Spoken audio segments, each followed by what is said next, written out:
സംസ്ഥാനങ്ങളെ വേർതിരിക്കുന്ന ഒരു പുഴ. പുഴയുടെ ഒരു കര നമ്മുടെ സ്വന്തം കേരളവും മറുകര കർണാടകവുമാണ്.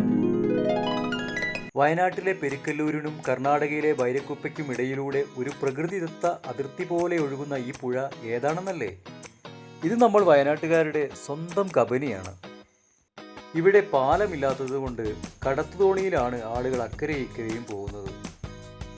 വെറും 5 മിനിറ്റ് തോണിയിൽ സഞ്ചരിച്ച് അക്കരെ എത്തിയാൽ അവിടെയുള്ളവർ കന്നഡയാണ് സംസാരിക്കുന്നത്. ഒരു കൊച്ചു യാത്ര നമ്മളെ വേറെയൊരു സംസ്കാരത്തിലേക്കും ഭാഷയിലേക്കുമാണ് എത്തിക്കുന്നത്.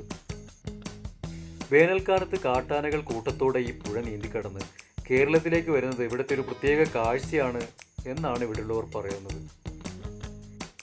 കർണാടകയിലെ ബന്ദിപ്പൂർ നാഗർഹോള കാടുകളിൽ നിന്നാണ് ആനകൾ വരുന്നത് അത്രേ. ബൈരക്കുപ്പ കർണാടകയിലാണെങ്കിലും വയനാട്ടിൽ നിന്ന് ഒരുപാട് മലയാളികൾ ദിവസവും ഇവിടെ തോണി കടന്നു വന്ന് ഇഞ്ചിയും വാഴയും ഒക്കെ കൃഷി ചെയ്യാറുണ്ട്.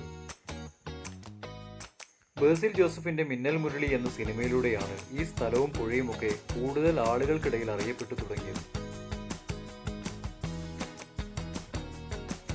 വയനാട്ടിലെ പല പ്രദേശങ്ങളിലൂടെ ഒഴുകി ഒടുവിൽ ഈ കബനി എത്തിച്ചേരുന്നത് കർണാടകയിലെ ഏറ്റവും വലിയ നദിയായ കാവേരിയിലേക്കാണ് കേട്ടോ.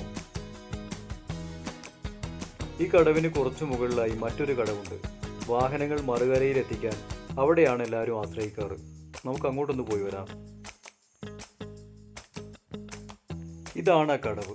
ഇവിടുത്തെ കടത്തുകാരൻ ചേട്ടനോട് നമുക്ക് കുറച്ച് കാര്യങ്ങൾ ചോദിച്ചറിഞ്ഞാലോ? രാവിലെയാണ് തിരക്കുണ്ടാവുക.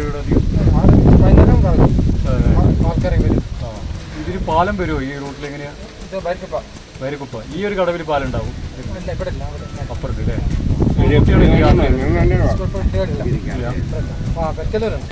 ചേട്ടൻ എത്ര മണിക്ക് തുടങ്ങും? രാവിലെ 6:00. വൈകുന്നേരം എത്ര മണി? 7 ഇവിടെ ചേട്ടൻ കടത്ത് നടത്തുന്ന ഇത് അപകടം എന്തെങ്കിലും ഉണ്ടായിട്ടുണ്ടോ?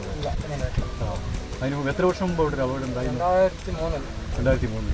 അത് എത്ര ആൾക്കാർ? 8 പേര് മരണപ്പെട്ടു. അത് തോണിയിൽ ഫുള്ളായിട്ട് പോകുന്ന സമയം 10-20 പേരുണ്ടായിരുന്നു. അത് ശരി. അങ്ങനെ എന്ത് പറ്റിയത്? അതിപ്പോൾ വേറെ ആളുകൾ തോണി കിടത്തുന്ന സമയത്ത് കൊച്ചു വീണപ്പോൾ ഇവരും കൂടി എഴുന്നേറ്റിട്ടുണ്ടാവും അല്ലേ?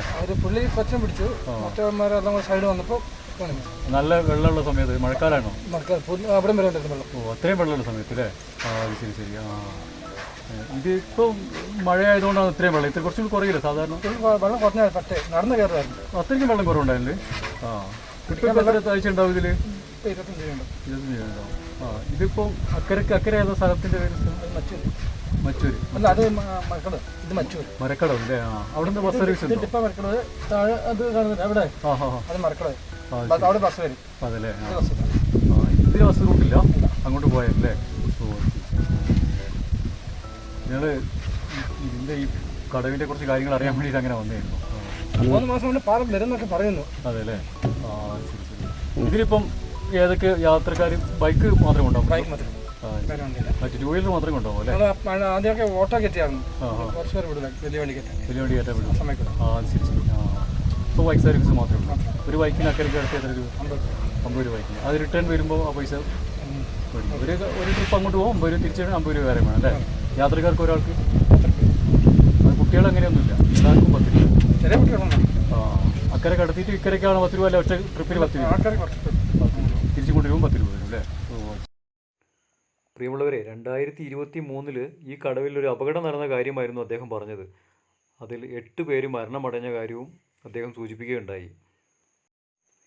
ഇപ്പോൾ ഈ വഞ്ചിയിൽ 2 വീലർ മാത്രമേ അക്കരയ്ക്ക് കൊണ്ടുപോകാറുള്ളൂ, മറ്റു വാഹനങ്ങളൊന്നും കൊണ്ടുപോകാറില്ലെന്നും 1 2 വീലറിന് അക്കരയ്ക്ക് 50 രൂപയാണ് ഈടാക്കുന്നതെന്നും അദ്ദേഹം പറയുകയുണ്ടായി. ഈ പുഴ കടന്ന് അക്കരെ എത്തിയാൽ വയനാട് ജില്ലയിലെ മരക്കടവ് എന്ന സ്ഥലമാണെന്നും അവിടെ നിന്ന് 12 കിലോമീറ്റർ സഞ്ചരിച്ചാൽ പുൽപ്പള്ളിയിൽ എത്തിച്ചേരാമെന്നും അദ്ദേഹം പറഞ്ഞു.